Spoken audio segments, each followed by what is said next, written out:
Om Sahana Bhavatu Sahano Bhunaktu Sahaviryam Karavavahai Tejasvinavadhitamastu ma vidvishavahai. Om Shanti Shanti Shanti.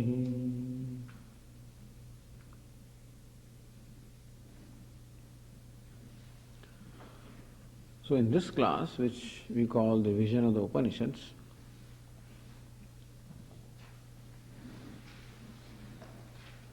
I have selected one small chapter from a text called Upanishad. The handouts will be coming to you. It is a chapter called Mahavakya Vivekaha, fixing the meaning of this Mahavakya, the great sayings. What is the Mahavakya? So Mahavakya is that which reveals the identity between Jiva and Brahman. So Akhanda Bodhardakam Vakyam, Mahavakyam, that which reveals the Akhandata, that which reveals the non-division of the individual and God or Brahman is called Mahavakya. So this is the basic vision of the Upanishads. As we have been saying, that you are what you are seeking to be. The seeker and the sought are one. So that is the duality that obtains in our life, and that's the duality that really drives us, to do all the activities. And thus the problem of life is similar to the problem of the 10th man, where these 10 people were searching for the 10th man, thinking that he is lost. The problem was that while counting them, you see, the fellow who is counting is not taking himself into account. And he counts 1, 2, 3, 4, 5, 6, 7, 8, 9 and concludes that there are only 9 people. And they conclude that the 10th boy is lost in the river, he must be drowned. And thus they keep searching for him for the whole day and naturally cannot find him, and disappointed they come back, again seated under the tree and then wondering what to do, crying as a matter of fact, how shall we go home? And then some elderly person happens to pass by and sees all these children really unhappy and asks them, what's the problem? And then one of them gets up and says that one of us is drowned or he's lost. How did we determine? Well, we counted. How did you count? So let me demonstrate. He demonstrates. He asks all his friends to line up and he counts. 1, 2, 3, 4, 5, 6, 7, 8, 9. So there are 9 only. So then that gentleman says, wait a minute, the 10th man is. Oh, is he really there? Yes, he is there. So there was a great relief on the part of all these people that all right, the 10th boy is there. Some place he may be there.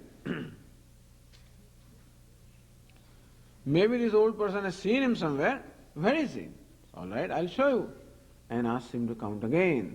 1, 2, 3, 4, 5, 6, 7, 8, 9. When this counting is done, then he is, with all expectations, looking at this elderly gentleman, where is the 10th boy? And he's told, you are the 10th boy.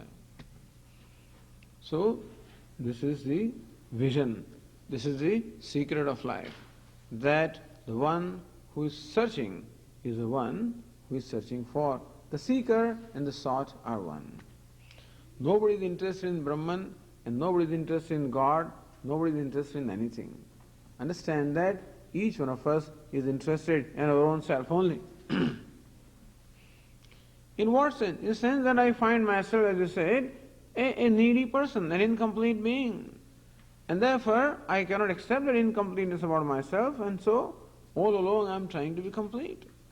And so all the actions that are performed by me, all the endeavors in my life are just for one purpose, and that is to become complete. So that completeness, the wholeness, which is the goal in my life, which I thought is lost. Because the conclusion is that the 10th boy, I am not the 10th man. That's the conclusion. And so, seeker and the sought are separated. So when will this 10th boy find the 10th boy? He will never find it. This particular search only can be fulfilled by knowledge. If you want something else, If this boy is searching for a paper or pencil or food or McDonald's or whatever it is, then he has to go someplace. It is not that all the problems can be solved by stating that you are the 10th man. That's all right. If he is hungry, then he has to go to some place where he can appease his hunger. So certainly there are problems which require a person to do something. But this one thing, that he is seeking the 10th man, now that is a problem that can be solved only by the knowledge that I am the 10th man. And this is a problem that Vedanta addresses, because Vedanta says that is the only problem in life. Others are all situations, the only problem in life is only this, that I find that what I am searching for in my life is different from me. There is a distance between the seeker and the sought. And I am born seeker and I am seeking something. And I am not finding it. And that's why there is a lot of disappointment, frustration and sorrow in our life. So all the sorrow that is there in our life can be only traced to one thing, that I am not able to find, or I do not get what I am seeking. Most of the time I am not even clear as to what I am seeking. But if you look at what it is that we are seeking, it will become very clear that each one of us is seeking to be a complete being, that we are seeking to be limitless. And I search for it everywhere. As we say, I must have searched for it in all the embodiments also. So when I depart from this body with this thought that I am incomplete, I must become complete, and I have found that human birth is not, let me try something else, then I may enter the body of a dog or a cat or an elephant, hoping that maybe that way I will find out what I am searching for. Anyway, thus this search has been going on, and Upanishad has an answer to this. Number one, that every sorrow in our life can be traced only to this. As I was saying in the morning, we think that the problem lies outside, that somebody else is responsible for my sorrow or unhappiness. But in fact, the problem of sorrow can be traced to this one thing in our life, that I am not able to get what I am searching for. That I have a certain need and my need is not getting fulfilled. And all the efforts I have made to fulfill my need have not succeeded. And that is the cause of all the sorrow. This also we should know, that all the sorrow originates from this and not from anything else. Not because I did something and that I did not succeed, not that I wanted something that I did not get, or that I had something which I have lost. All these situations are there. You know what? When these situations make us unhappy or create sorrow in us, what they are doing is they are just touching that button, because unhappiness or sadness is always there. It's just waiting to become manifest, and any event outside can become just an occasion to touch a button, push a button, and the sorrow comes out. I feel the sorrow has come from there, but we will always discover that sorrow never comes from outside or inside, it always arises from inside only. There is no such thing as a packet of sorrow that somebody gives me. Yes, somebody insulted me, that is okay. Or somebody treated me in a manner which I look upon as an insult, okay. And then I became sorrowful, I became sad, unhappy. But as we said, the sadness is there. All that person has done is just push a button for the sadness to become manifest. If it goes away from there, doesn't matter what he pushes. As long as it is there, doesn't matter what I have. Anything can push that button. Even a little child can push that button. Anybody can push the button if the sorrow is in there, and therefore the sorrow or the sadness is there very much. As much as Anand for Swami, you are saying that Ananda is there. Yes, Ananda is there, but covered by this sadness. And thus, various events in the life only become instrumental in bringing to manifestation the sadness which is always waiting to become manifest. This is how Vedanta explains the basic problem of life. See, when the problem of the nature of the problem is understood, then alone the solution will become clear. We are employing, or we are in fact trying a variety of solutions to deal with this problem of sadness, but as long as the diagnosis is not proper, that is, as long as our understanding of the problem is not proper, the solution that we apply is also not going to be proper. But Swamiji, how does this Vedanta address my day-to-day problem? I go to my place of work and I have to deal with the people. I go to place of my work, I have to deal with, the way I am being treated, and my successes, my failures, my disappointments. How does Vedanta help that? Is Vedanta practical? This thing that you're talking about is fine. Is it merely intellectual exercise or is it practical in any way? This is the only thing that is practical. In what sense? In the sense that it explains the cause of sorrow and also explains the means of attainment of the happiness which I am seeking. Then all the things that happen at the place of work, they become events rather than problems. And whereas people will do what they are doing, the world will do what it is doing. It will keep on pushing the buttons. That is the role that the world has taken up. As long as I retain my buttons within myself, well, I can be sure that somebody will push them. The idea is to eliminate all those buttons, that's all. What presently I am doing is keeping those buttons intact. I rearrange the things around me. This fellow is pushing button, throw him out. This fellow is patting on my back, keep him here. Now he starts pushing button, so that's what I do not like, get rid of it. What I like, hold on to it. So holding on to something so that it doesn't get away from me, and not allowing something to come because it will come and upset me. This is it. This is my life. Raga and dvesha, attachment and aversion, they govern my life. All that is necessary is to come out of this business of being always provoked by likes and dislikes. Anyway, thus Vedanta provides the basic solution, and that is the only solution, by helping us to understand that the basic problem lies in a wrong perception that I have about myself. That I know myself all right, but I have a wrong perception of myself. And what is needed to be done is to correct my perception with the help of the teaching. And that is what Vedanta does. Vedanta gives us the perception of our life. So, in what is called Mahavakya. Mahavakya is a major statement, the great statement, although they are very short sentences. Prajnanam Brahma, a sentence of 2 words. Tattvamasi, a sentence of 3 words. Ayam Atma Brahma, a sentence of 3 words. Aham Brahmasmi, a sentence of 3 words. That's all. 2 to 3 words are there, but these are major statements, and they are the statements that have the potential of solving every problem of our life, solving the problem of sadness. Each of these has the potential of solving the problem, every problem of sadness. But will it solve the problem there of poverty and of, once I have a mind which is free from problem, then I'll find out, it will not be very difficult to solve those problems when basically my problem is solved.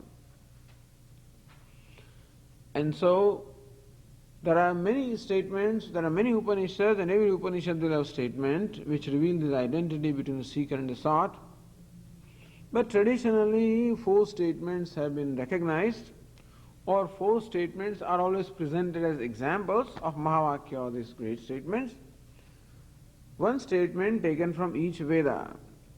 So Rig Veda, Yajur Veda, Sam Veda, Atharva Veda, the 4 Vedas are there. In each of these Vedas, there are Upanishads.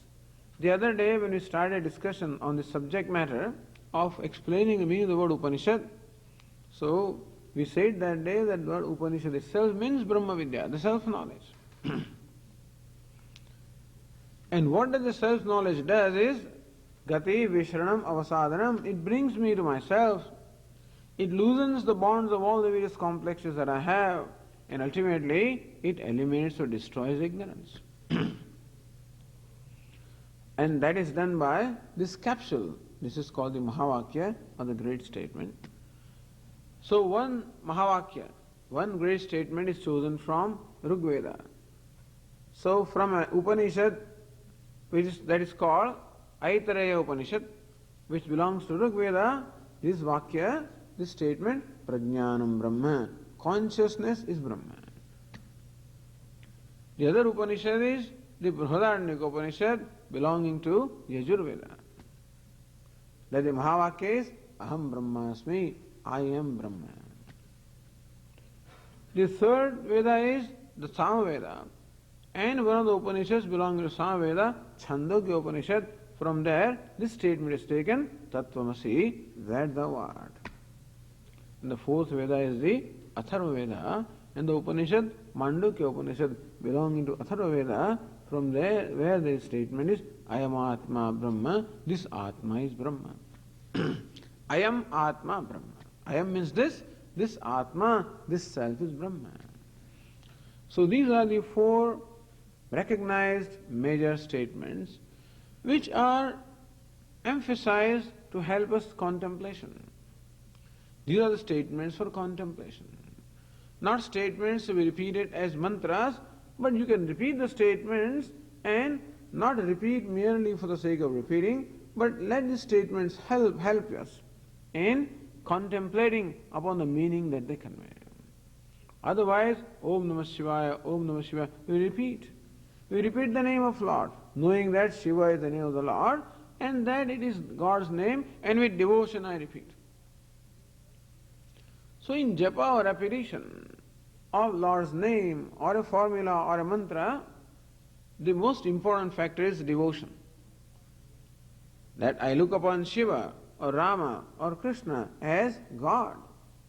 And thus, when I am repeating those names or those mantras, then there is this attitude of devotion in my heart.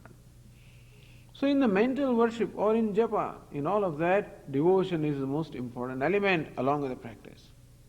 Here, it is not so much devotion. There is bhavana, that there is an attitude that I look upon the name Shiva as God. That means that I am imposing the idea of godness or godhood upon this name Shiva or Rama or Krishna. So what in fact occurs in my mind is a name, Rama. But then the way I look at it is that it is God. Here, it is not looking at something as different, but it is understanding something. So if suppose I repeat this statement in my mind, Aham Brahmasmi, Aham Brahmasmi, Aham Brahmasmi, or Prajnanam Brahma, or Soham, a very famous one. Soham, very short. Saha Aham. There is a visarga after Sa, that is Saha, that visarga becomes O by the rules of Sandhi. And A of Aham, as it is preceded by O, gets elided, and there is a Sandhi, these two words are conjoined, and there is this final expression, Soham. Although it appears like one word, in fact, there are two words involved there, Saha Aham, that I am. That Brahman I am, that God I am. So, this chapter of Panchadashi, the fifth chapter of Panchadashi is of course, a very beautiful Prakarana Grantha, or the text explaining the Siddhanta, the principle of Vedanta. In this text also, the purpose of this text also is to explain what is the subject matter of Upanishads and Bhagavad Gita and such important texts. And this particular chapter, the fifth chapter, in this chapter the author takes each of these Mahavakya, each of these great statements, and explains it in 2 verses. That's all. The whole chapter consists of only 8 verses. Shortest chapter in Panchadashi. Panchadashi is 15 chapters and total about 1500 verses. But this chapter is the shortest of them all, consisting of 8 verses. 2 verses devoted to each great statement. Now the first 2 verses explain this statement, Prajnanam Brahma, consciousness is Brahma. And that is found in the Aitareya Upanishad, which belongs to the Rig Veda. So the order in which the Vedas are looked upon is Rig Veda, Yajur Veda, Sama Veda, Atharva Veda. This is the order. And therefore, these 4 great statements are also taken up in this order. First, the author takes up the great statement occurring in the Rig Veda in the Upanishad called Aitareya Upanishad, and that statement is Prajnanam Brahma, consciousness is Brahma. So now you have all this handout. I'm sorry that this does not have transliteration, so those who cannot read the Devanagari won't be able to repeat that. This only the verses are only in the Devanagari. So I chant 1 quarter, you please repeat after me.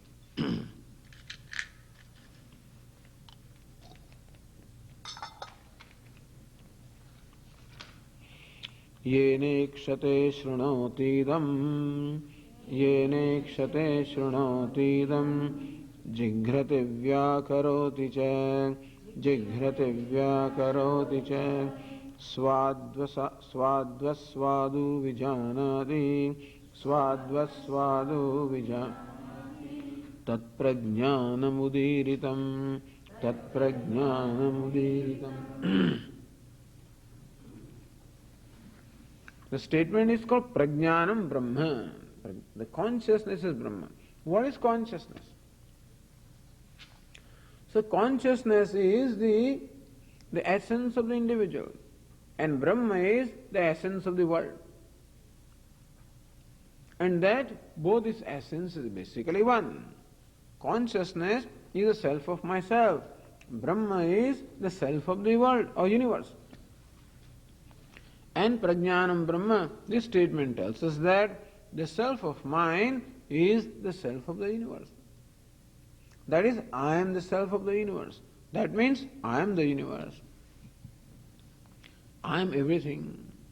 That means I am free from all limitations, I am whole, I am complete. This is what the statement means.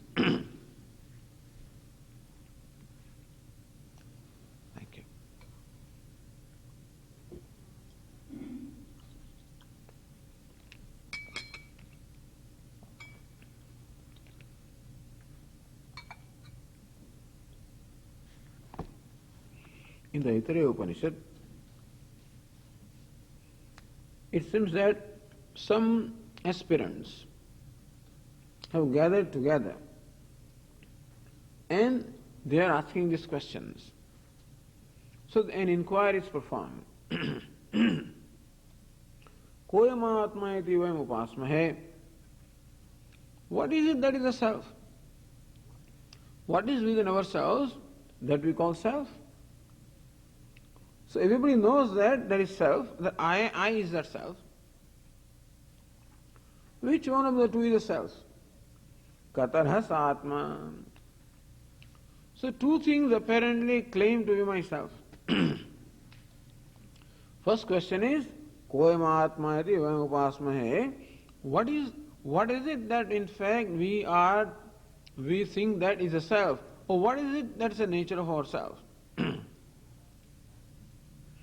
The word Atma means self. It is always used for Aham or the I. So Atma means I. What it is, that is the nature of I. Well, why should that question occur? I is I. He says, no, but there are two things that present themselves as I. Katarhas Atma, which of the two is the self? So within myself now there are two things. One is the subject, other is the object. One is the very agent, other is the instrument. Within myself there is an agent, what we call Aham or the I, who is the doer, the enjoyer, the speaker, the taster, the one who does all of this.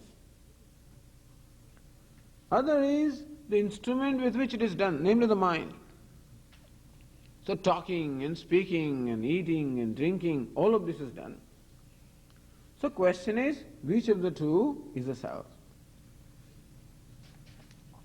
Yena ikshate shrunoti idam jighrati vyakaroti cha, our verse tells us. That by which a man sees. So is it myself by which I see?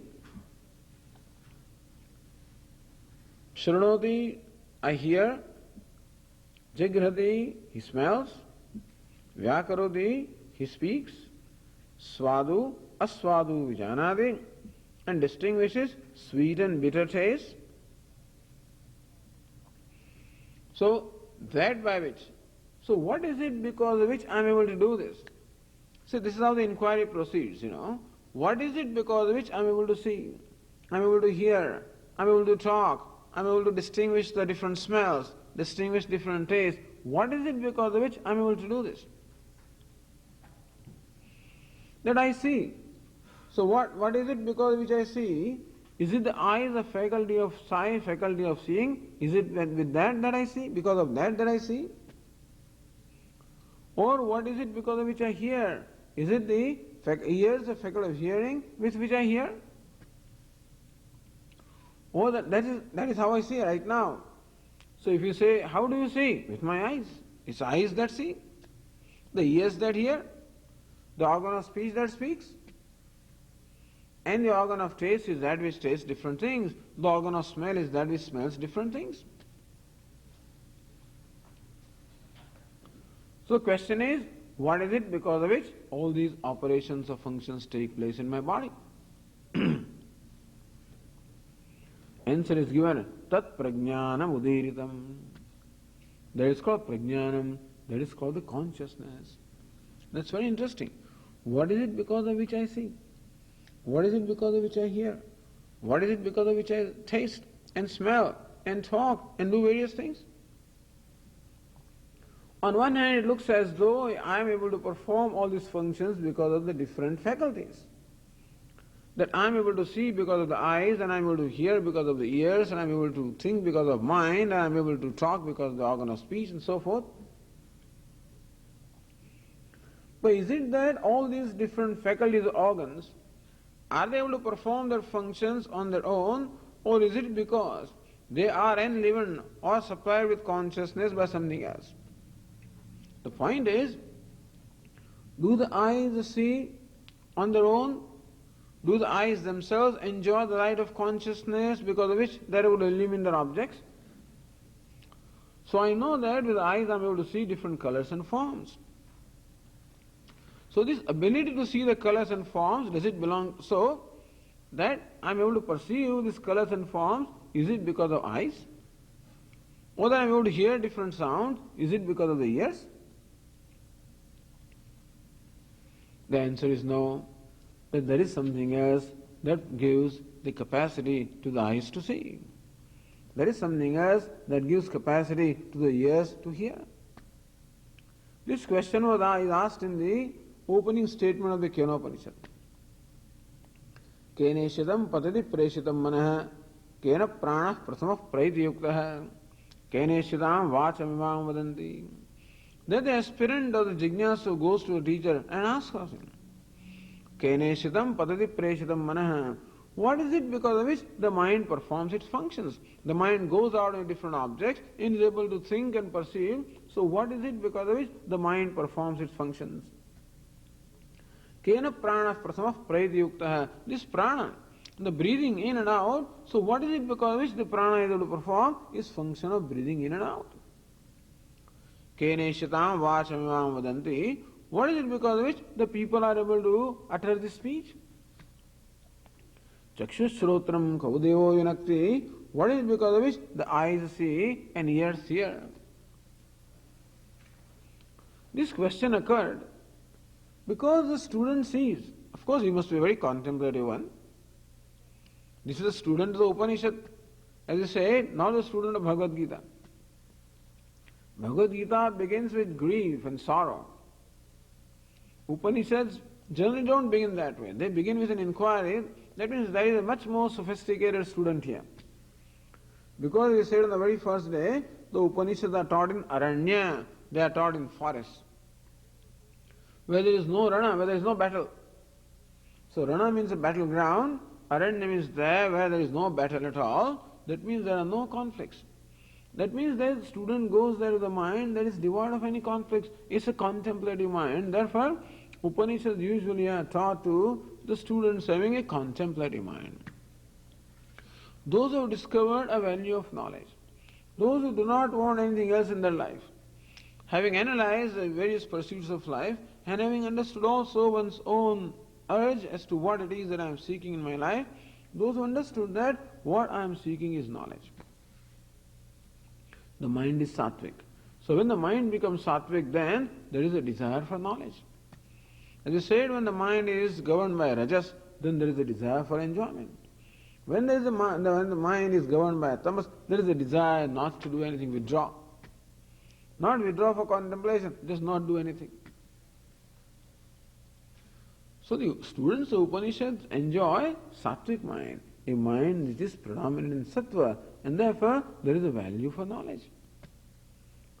So a student like that goes to teacher and asks this question. He understands that the mind, the prana, and all the faculties, all of these are inert. He knows that the prana, for example, is nothing but air moving up and down. Air itself cannot move up and down. There must be something that makes this air is inert. Inert things cannot themselves move. Like a chariot is inert, chariot cannot move by itself. So when a chariot is running, we can infer that there must be horses. Even if we don't see the horses, we know that there must be some conscious being that is responsible for the movement of something that is inert. When you see a bus running on the road, even if I don't see the driver, I know driver must be there. By itself the bus cannot run. Swami by itself also can run. There are all those toys, with battery operated toys, and they run by themselves. Still there is some intelligence somewhere, some conscious intelligence is there because of which they do. A conscious being must be there when we find some inert things or insentient thing. Put it this way. When we find insentient thing in motion or doing something, we know that a sentient being must be involved because of whom that insentient thing moves or performs activities. So mind is insentient. The sense organs are insentient. The prana, the life breath is insentient. And all these insentient faculties we find more functioning as though they are sentient things. Therefore, there must be something that imparts sentiency or consciousness to them. What is it? Up to this point, our inquiry can take us. Because we can feel our mind, we can feel our senses, and we can see them, and therefore, this much I can see, that even though they are performing the functions, I know that they do not have themselves the capability of doing it. And therefore, there must be something else because of which they are able to perform this function. What is it? That is where we have to go to the teacher. But there is no way that I can objectify the consciousness. I cannot objectify the self. And there also in Kona Upanishad, the teacher says, Shrotrasya Shrotram, Manasaha Manaha, Vachoha Vacham. O my disciple, what you are asking of? So what is it because of which the ears hear? Shrotrasya Shrotram, that is ear of the ear. The eye of the eye, the mind of the mind, the prana of the prana. What do you mean eye of the eye and ear of the ear and the mind of the mind? Are you trying to tell me that there is some ear behind the ear which makes this ear perform these functions? Or there is a mind behind the mind which prompts this mind to go into its objects? Or there is a vital layer behind the vital layer that pushes this up and down? Is that what you mean? No. Then why do you reply like this? How else to reply? There is only one entity which is the ear of the ear. It's not that these are all different entities. That there is something else that makes the eyes see, and something else that makes the ears hear, and something else that makes the mind think. Not there are many things. There is only one thing that makes the mind think, that makes the intellect know, that makes the eyes see, that makes the ears hear, that makes the prana breathe. Why don't you say what it is? Why don't you describe it? This cannot be described. So up to the mind, and up to the eyes, and up to the ears, up to these faculties, they are available for description. Because they are available for objectification. But then, that because of which all of these are illumined, that itself is not available for objectification, and therefore, that cannot be described in words, but that is. So there is a principle that enlivens eyes and ears and all these various faculties, because of which they will perform their functions as they do. And that is what is said here also. So an inquiry that is taken place, that is taken up in the Aitareya Upanishad also follows these lines. Yena ikshate, that by which a man sees. Idam jigrati, by which a person hears. So shrunoti, hears. Jigrati, smells. Vyakaroti, speaks. Swadu aswadu vijanati, and distinguishes the sweet and bitter taste. Tat prajnanam uditam, that is called consciousness. So thus we arrive at consciousness through the functioning of these faculties. In same Kenopanishad it is said, Pratibodha Viditatmananda. So what is the gateway of understanding this or arriving at the consciousness? Pratibodha Viditatmananda, bodham bodham prati, as even a thought arises in your mind. So every thought that arises in a mind becomes a gateway to understand the consciousness.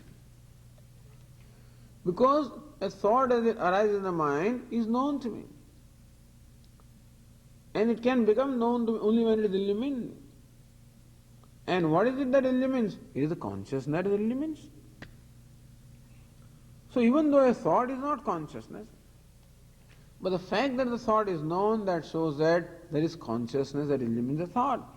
For example, when we see this flower, well, when we look at the flower, our attention is at the flower itself. But the fact that I am able to see the flower shows there is something. What is it? The light.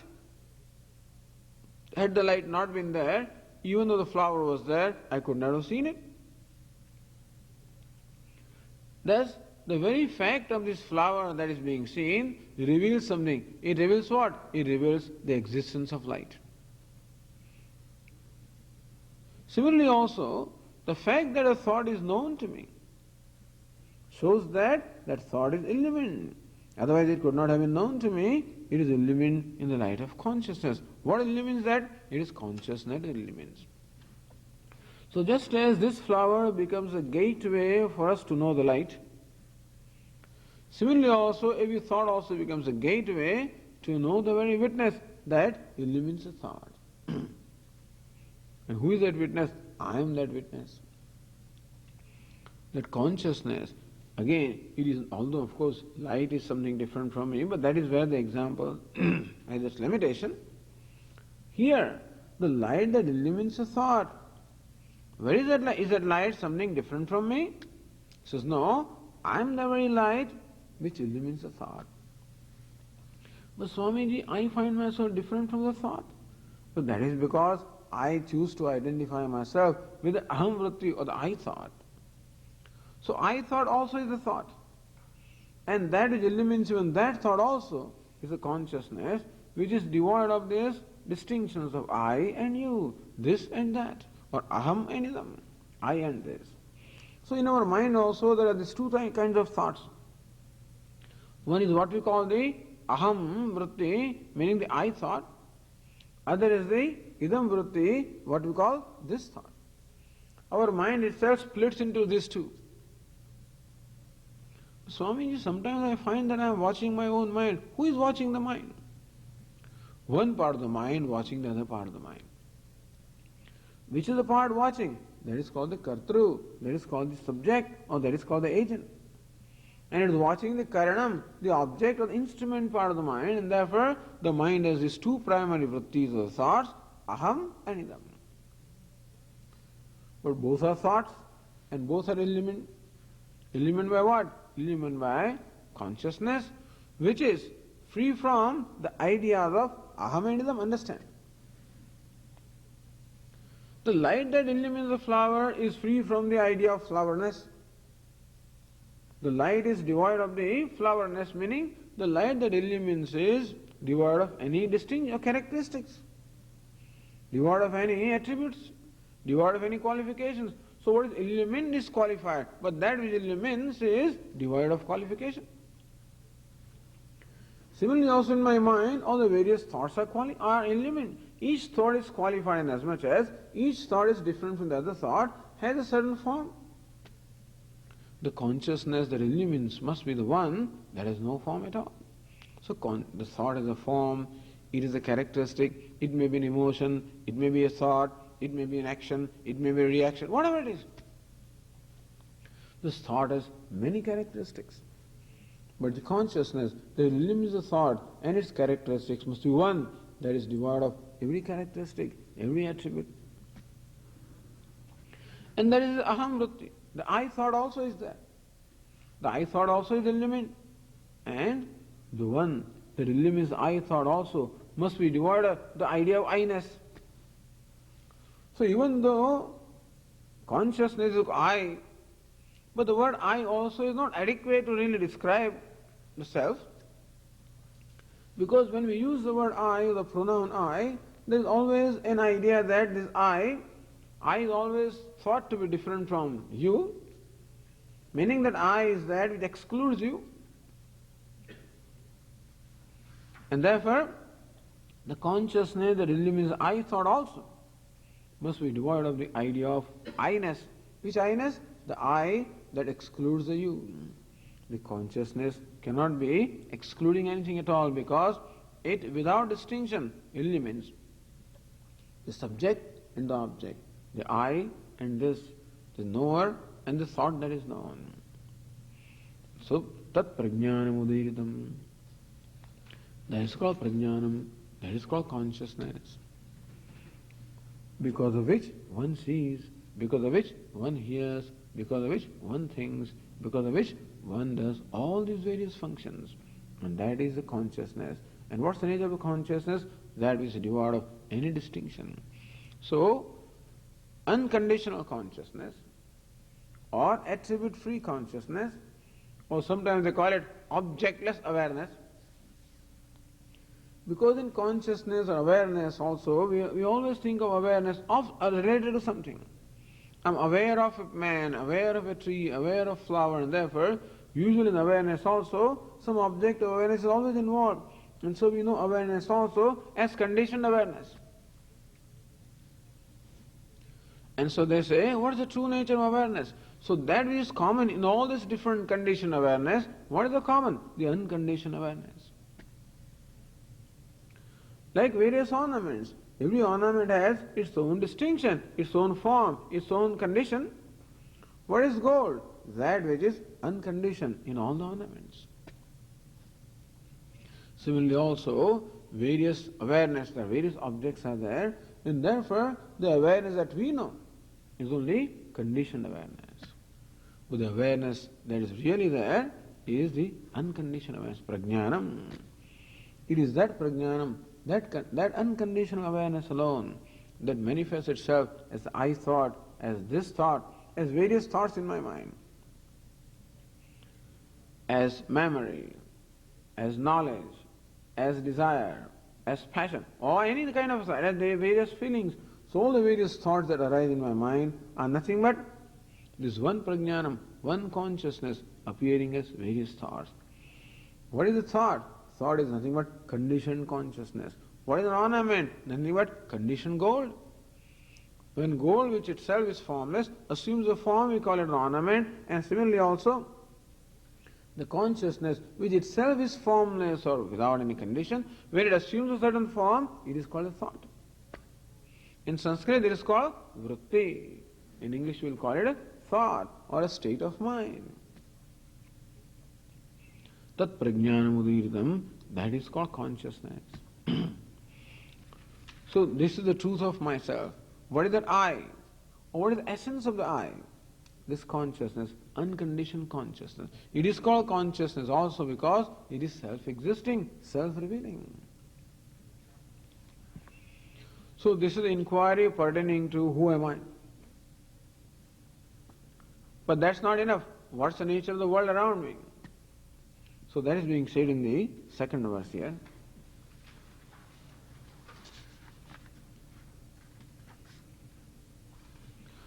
Chaturmukhendra deveshu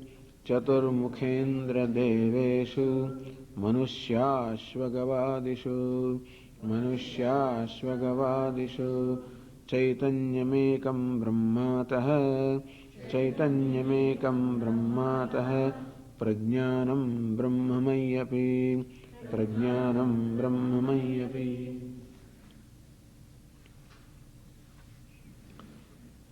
Chaturmukha, meaning Brahmaji again. Brahma. So Brahma, the creator, is said to have 4 heads, 4 faces. Why 4? Well, it said that these 4 heads of Brahma, the creator, represent 4 Vedas. Because the creator must have the knowledge of what he wants to create. And knowledge is Vedas. So Veda, as we said, the word is derived from the root Ved, which means to know. And therefore Veda means the body of knowledge. So the 4 Vedas, so the 4 heads or the 4 faces of Brahma, the creator, they stand for the 4 Vedas. So Chaturmukha, he said, one having 4 faces, or 4 faces, that is Brahma. Indra is one of the god, he is the king of all the gods. Deveshu. In short, these are the most exalted beings. So human being is in the middle of what we call organic evolution, you might say, I don't know. But there are all these gods that they talk of, who are more evolved as far as the personality is concerned. Not necessarily as far as emotional evolution is concerned. Anyway, but as far as the sophistication is concerned, the ability to derive pleasure, the sensitivity. Like for example, somebody is singing, or somebody is playing music on an instrument, and different people in the audience will enjoy that in different degrees, depending upon their sensitivity. So thing being the same, the extent of joy that we can derive out of it depends upon our own sensitivity. To an extent that you can become the sensitive to the most the most exalted, namely Brahman, then of course, that is sensitivity that we want to develop, that everything and nothing but, so strikes me as Brahman. But anyway, what we are saying is that, so these devatas are said to be more sensitive. And therefore, the intensity of the pleasure that they have is much more than the pleasure that a human being can enjoy. So they are more exalted beings in that sense, having many powers, and thus, therefore there are fewer obstacles to their enjoyment of things, whereas there are many obstacles to our enjoyment. So we can prepare good food, but my stomach may not be, in good order, the food doesn't help me. You may bring me ice cream, Swamiji, wonderful, but my throat is bad, I'm sorry, I can't eat, take it. The devatas don't have these problems, I think. Because devatas or gods are only 3 states. The birth, the youth, childhood and youth, that's all. It doesn't go to middle age and old age and death, and these other stages are not there. So I call it Tridashaha. Tridasha means having 3 avasthas, 3 states. And so anyway, devatas, whatever they are. Idea is that this most exalted beings, like sattvic beings, where sattva is predominant. These are just examples given. Manushya Ashwagavadishu. And Manushya, the human beings, which are in the middle, where there is a combination of sattva, rajas and tamas. Perhaps predominance of rajas. Devatas represent the predominance of sattva, the human beings represent predominance of rajas. Ashwagavadishu. Ashwa means a horse, and go means a cow, representing predominance of tamas. In short, the whole spectrum of all the living beings, that's the idea. So the first verse pertains to the inquiry, reference to who am I. The second verse now wants to find out what is the nature of the world. So what is the very self or the essence of the creation of the world? Manushya Ashwagavadishu, in the human beings, in the cows, in the horses, and any other things. As well as Adi, etc. includes also of the insentient things. So what is mentioned here are those sentient beings, but the universe also consists of insentient things, such as chairs and tables and whatever. In all of them. Vriksha Pashanadikam, like trees, like the rocks and things like that, all of them included. Now what is the truth of them? Prajnanam Brahma. All of this is in fact Chaitanyamekam. The Chaitanya, the consciousness that is in there in all these living beings is one alone. So the horse also has consciousness. The cow also has consciousness. The tree also has some kind of consciousness. How about the rock? I imagine the rock also must have some kind of consciousness. I don't know, some intelligence is there everywhere, because rock also behaves in an intelligent manner. That when it is dropped from the hand, it falls in an intelligent manner. Or if you bash it on your head, it will do it in an intelligent manner, whatever it is. So, that way, everything, sentient or insentient, because I've been reading this in New York, this kind of things are happening, people are just attacked with rocks and stuff like that, anyway. I don't know why that should occur to me right now, but it did. So, rock.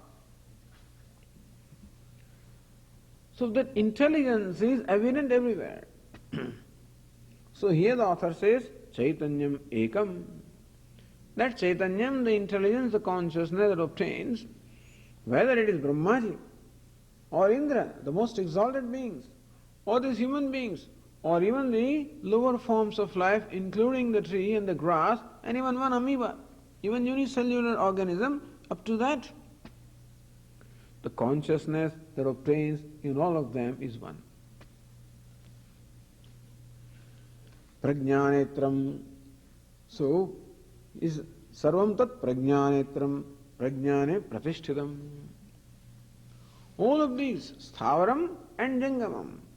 So, sentient and insentient, whatever that is. Prajnanetram, it derives its existence from it is intelligence or consciousness. Prajnane pratishthitam, it goes back into prajna, consciousness. Prajnane trolokaha, this world shines on account of the prajna, the consciousness. Prajna pratishtha, and prajna, the consciousness alone, is that in which everything abides. Prajnanam Brahma, and therefore, so what is Brahman? Brahma is Jagat Karanam, the cause of creation. Brahman is the Atma, Jagat Atma, the self of the universe. It is both. The cause also is the self, The clay is the cause of this pot, and clay is the self of this pot. Therefore, if you want to find the cause of the self of the creation, then trace the material cause of the creation. What is the material cause of creation? What is the self of the creation?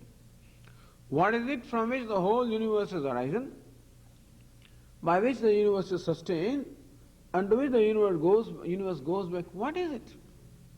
Swamiji, I know, it is energy. Because that's what the scientists tell us, that from energy, the matter and energy are interchangeable, and therefore from energy the matter comes and matter goes back to energy.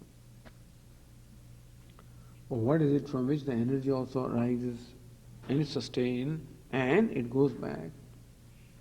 Thus, if we search for that most fundamental principle, that is called Brahman. So Brahma is a word that is used to denote the truth of the universe.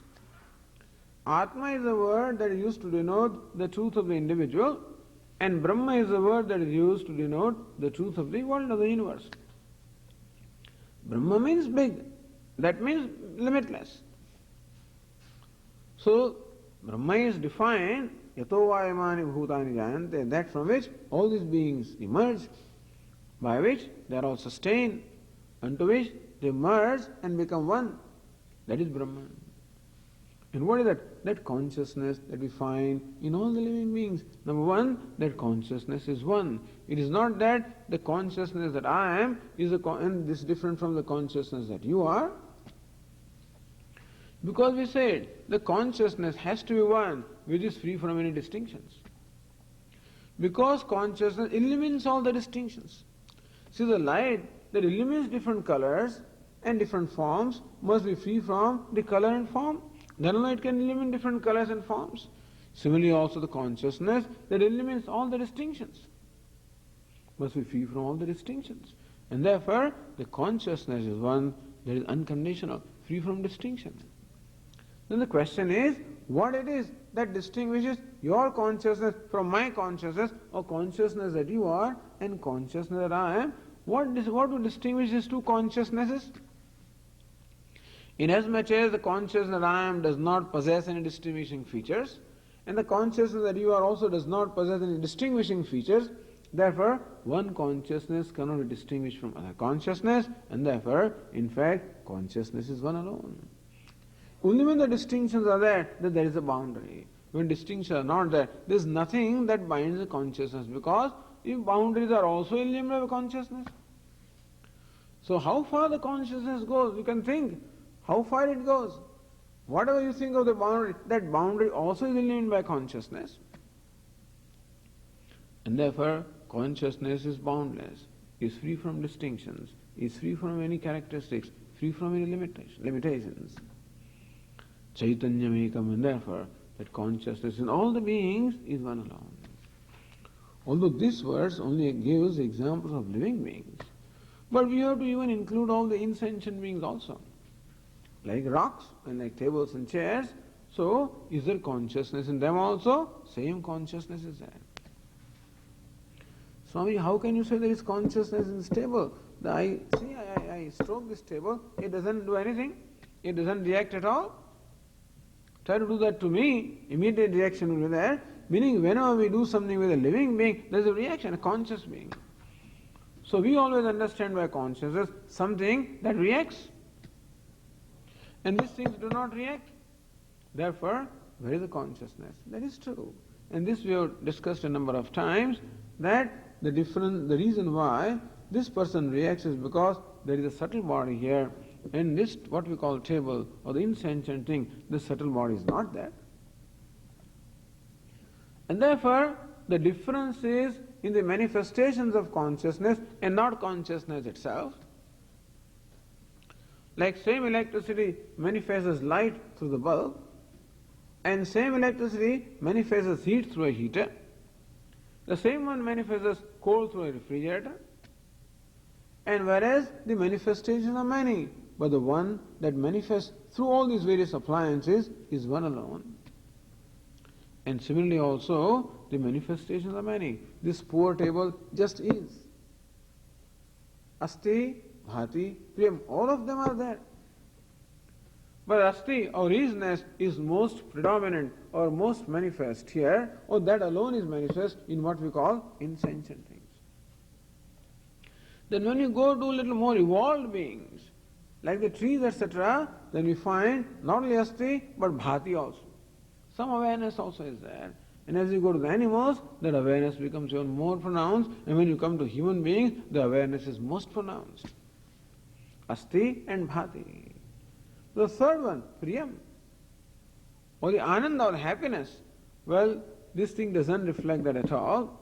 The other living beings may reflect them in varying degrees, but the human being again, he reflects that also in the most exalted way. Or he can reflect that happiness also in the most exalted way. Right now he doesn't, but he can. When I prepare my mind and make my mind sattvic or pure, then it reflects that total happiness also. And therefore, that Sat Chit Ananda find their most exalted expression in human being, find a limited expression in other living beings, and find the least expression in what we call the insentient beings, but then the same Sat Chit Ananda or same consciousness is equally present in everything. Is it present in everything? It is not present in everything. It is everything. We can say the clay is present in the pot. Is the clay present in the pot? In the beginning, yes. Ultimately, what do we say? The clay is pot. Electricity is light, and that is heat, and that is cold, and that is whatever.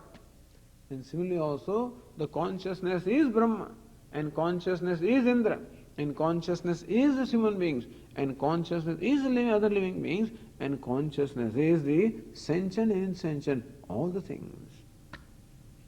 All that is consciousness.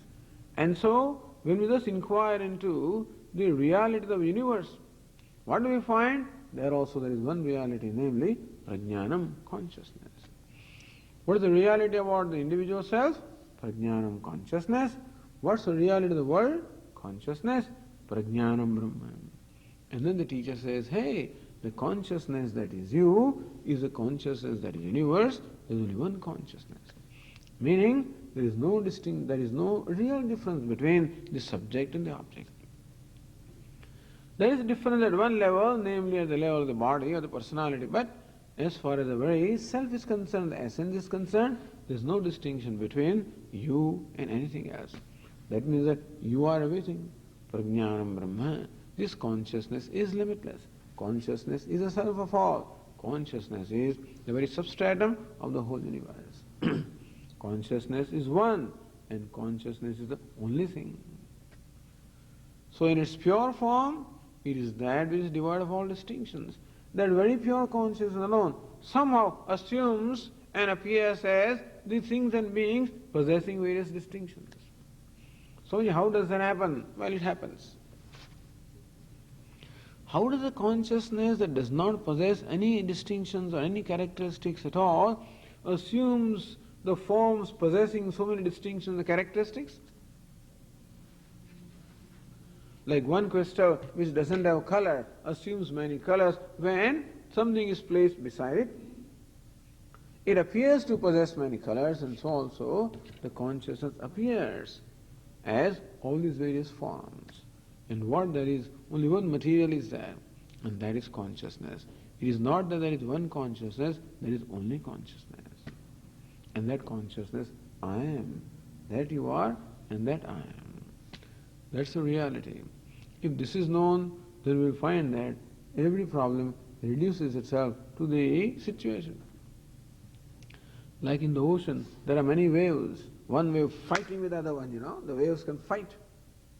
One wave is, rushing and trying to crush the other one. All this business goes on. When we are standing at the seashore, we can see this play of their waves. When the poor wave is suffering, that it is being victimized, it's whatever it is. When the wave recognizes that I am water, this fellow also is water, other chap also is water. If I look at myself from the standpoint of the water which I am, then it becomes a play. If I am a name and form, it becomes samsara. When it is water, then it becomes play. So what is the same thing?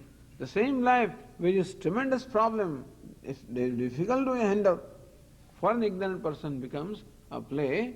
For the wise person, when he recognizes that, there is one truth that informs everything.